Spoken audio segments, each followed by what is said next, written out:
Potem, ko je Jako s posebno analizo ugotovil, da je Val 202 avgusta med 8 in 16 uro predvajal za 86 sekund manj slovenske glasbe, kot je določeno v zakonu, je z novo raziskavo spet ugotovil kršitev. Tokrat naj bi Val 202 30. oktobra med 6 in 14 uro zavrtel za 4 sekunde premalo domače glasbe. Kako se je to lahko ponovilo, smo vprašali najbolj odgovornega. Jaz osebno in tudi znotraj uredništva imamo stališče, da sta oba diska, na katerih je vsa slovenska muzika zneta pobrana, preskočila pri predvajanju ravno takrat, ko je bil potres v Italiji in takrat se sekunde zgubljajo. Ker če ti vrtiš, rolaš med potresom en cel komad ali pa celo playlisto v tem primeru, ne? Vsak lahko zgubi tudi 40 sekund ali pa še več v kakšni luknji, tako da niti približno ne veš, kakšen bo ostanek cajta, ne? Sprašujemo se, kaj bo narobe naslednjič. Ali bo vsej današnji tehnologiji res ne morejo zavrteti točnega števila sekund? Je to tako težko naštimati?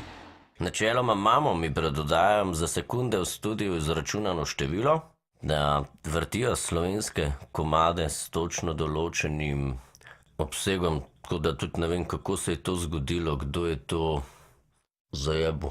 Kako se ob teh izgubljenih sekundah počutijo poslušalci, smo vprašali nekdanjo ministrico, ki je pripravila zakon o kvotah domače glasbe.